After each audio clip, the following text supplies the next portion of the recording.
Mic check, everyday superpower, where we talk body language, relationships game, everything in between. Alright.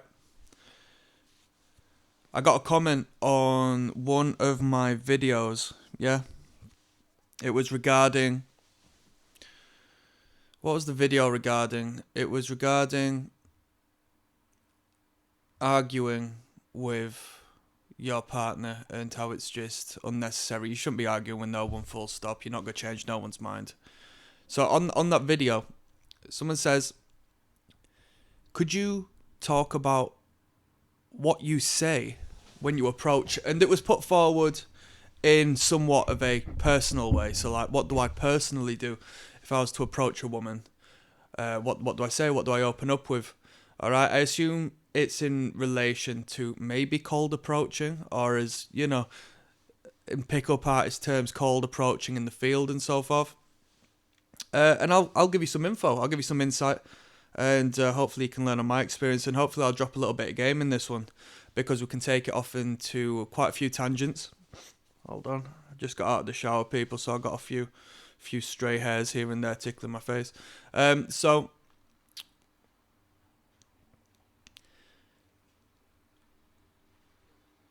I cold approached when I was younger. Not really now, but I'll take you down a rabbit hole into how you can do it efficiently, effectively, and my past experiences on why I don't do it now. So, I think cold approaching can be quite shocking, and I think generally speaking, psychologically speaking, you're not going to establish a meaningful and positive relationship from the get-go when you utilize that particular style of approach. Okay? And we're going to get into the whys and hows, and I'm actually going to, this is such a great question that I'm actually going to offshoot it into several other videos where I break down particular facets and stories of what I'm going to talk about. So, when I initially got into cold approaching, or approaching as a general, approaching strangers, it was less so to do with pickup artistry and getting numbers and whatnot. It was more so to do of a belief that if I was to do this, I would be more comfortable and confident.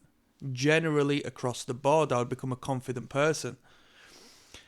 That's not necessarily the case.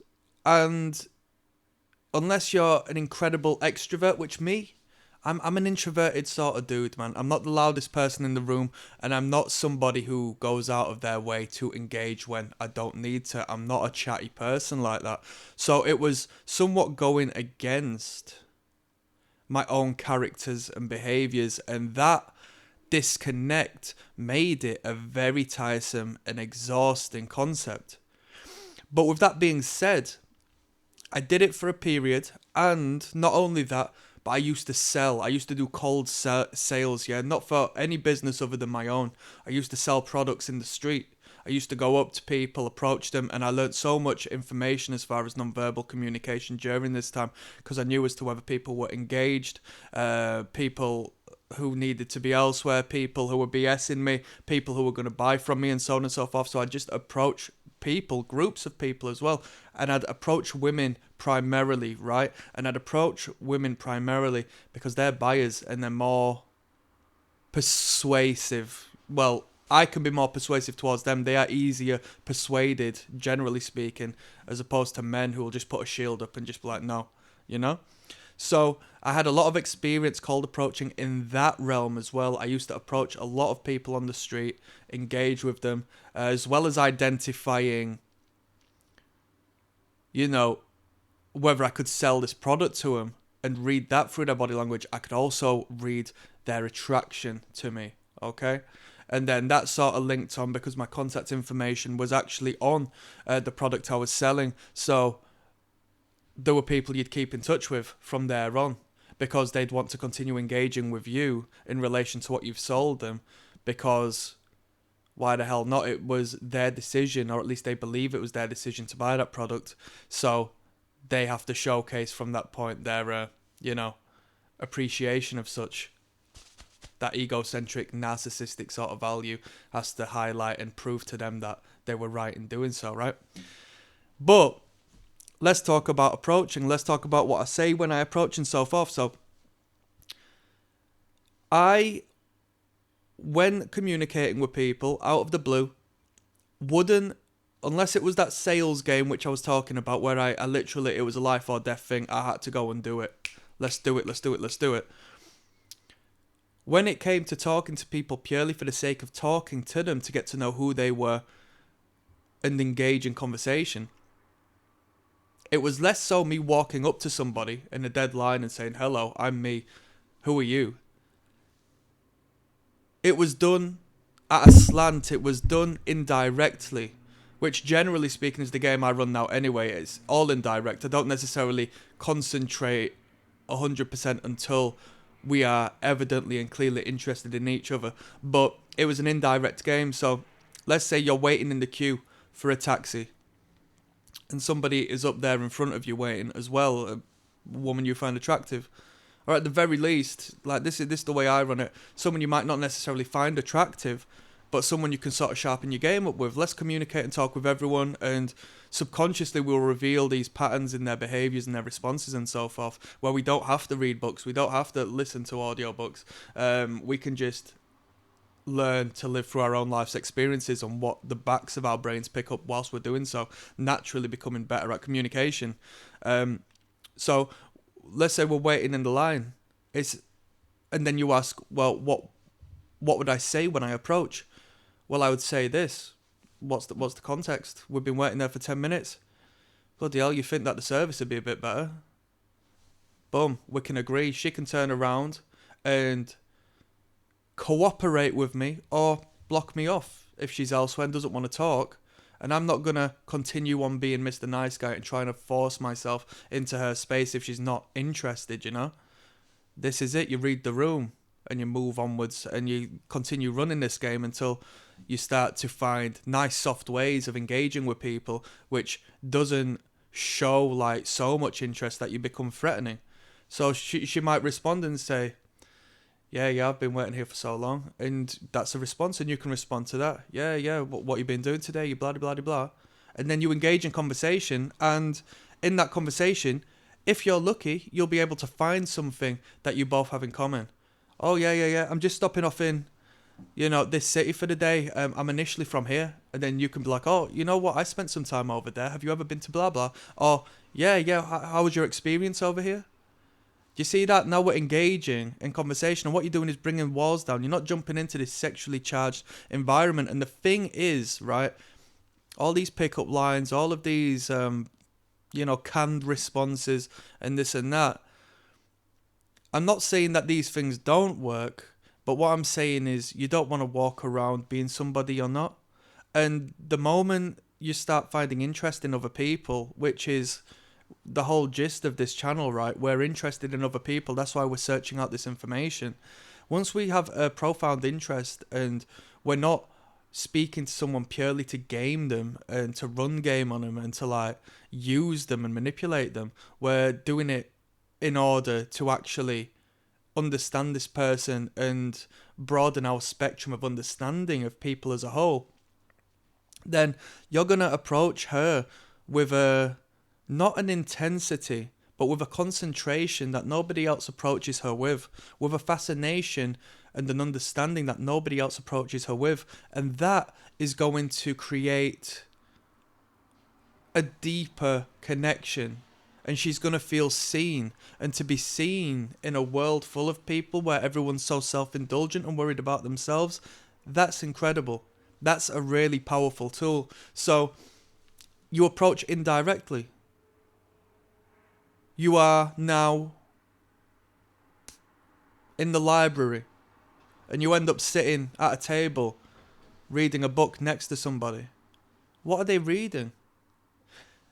Ensure that they haven't put so much of a shell up that it would be rude for you to interact. You see, this is a thing as well. Let's say we take it back to the taxi, someone waiting in a queue for a taxi. Have they got headphones in, earphones in? Are they watching a video? Are they texting away?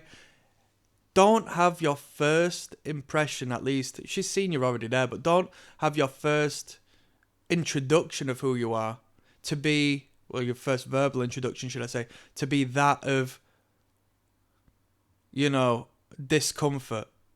Don't bring a discomfort into her life by breaking through the shell she's placed up, albeit maybe subconsciously, but intentionally, to exist within her own mind and to keep people out, you know? And so, on a side note, one of the most powerful things you can do to attract more people is when you're out in public spaces and whatnot, take the headphones out, put the phone in your pocket, exist within reality, okay? And it's funny when you do that, because when you start to look at the world around you, you'll realize that everybody else is stuck within this space, this matrix space, but you can now perceive reality as you should do as a human being. So ensure she's open for communication, and then, yeah. What do you think to that book? Is it alright? Simple. Ask a question. Show interest. Yeah? And then you can engage with her for so long until her boyfriend comes and picks her up from the table, you know? Hey, these things happen, you know? But the thing is, that's game in itself, because you're speaking to this woman. She's not going out of her way to outwardly showcase the fact she's got a boyfriend, even though her boyfriend is present within the same bookstore looking at books. But you've approached her in such a nonchalant way and a friendly way, which isn't the Mr. Nice Guy way. You're not going out of your way to be Mr. Nice Guy. You're approaching as a friend. And what that does is develops familiarity with you. Not familiarity to the sense that you're understood and, you know, boring, because we always talk about mystery and how it does work. You have to stimulate and fascinate the imagination for her to think, who is this guy, right? And what you'll notice is that we're engaged in talking about them and what they're doing and where they've been and this and that. You're really speaking near to nothing about yourself. When you do have a little bit of a hook to say, oh, I've been there and I've experienced this, have you? It's always bounced back to them, all right? Which is a bit of a learned piece of magic. It's a learned magical spell, really, because initially when I started to understand this, I'd approach people to a point where they felt they were getting interviewed. So you can't overdo the questions, you know what I mean? It can come across as a little bit too forced. And I've been there and experienced that. Like when I started to learn about how to effectively speak to people and how this stuff works. But then it becomes so sort of comfortable and confident, and you learn that, wow, all of the reactions and conversations I'm having are positive, then things go well, you know? So yeah, as far as approaching, he also asks, or if you're watching, I hope you are watching, you also asked, have I got any videos based on, you know, initial, you know, what do you say when you approach and whatnot? I've got one video, well, I'll have a couple, but I'll have one video based on true stories and stuff. I forgot what it's called now, but I'll break it down to you, yeah? It was titled something silly like the most powerful opener you can use or something. I've done a lot of videos by now, and it was in relation to, I'm mad for this. So if we're talking about cold approaching, but approaching in such an indirect manner, it's not like a concentrated approach where you've just broke someone's pattern and created this like threatening shock in their life. I'm really mad for gaming women at counters. So if they work at a store of any sorts and I have to go and purchase something off them, or the vice versa, they're already in a you know what I mean? This is some game, a deeper level of game, to be fair with you. Already they're in this submissive position. They have to take my order. They have to do what I say. I want to buy this. And they have to be there in order to give me what I want. So already, subconsciously, they're in this submissive state, which is fantastic. And then, yeah, you know that moment of silence when you put your stuff over the table and doing all scanning and doing all this and that, working with the cash register and whatnot. That's a great time to practice this game. And in the video I'm referencing, I said the most powerful thing you can do is just sort of say, how's your day been, right? which sounds ridiculous. It sounds so pointless. What? Is there no tailored, you know, canned sentence you use to manipulate this woman? No, not at all. I just ask how the woman's day been. How's your day been? And in this particular circumstance, which made me make this video, it was the reaction I got from that. She said, no one's ever asked me, thank you for that. No one's asked me today. And she might respond to you, which happens as well, in a way which is sort of like, yeah, not too bad. And at that point, you can see her, because we learn about body language and nonverbal communication, and that's the beauty of it, right? You can see her, and you can say, oh, come on, you look a little bit tired.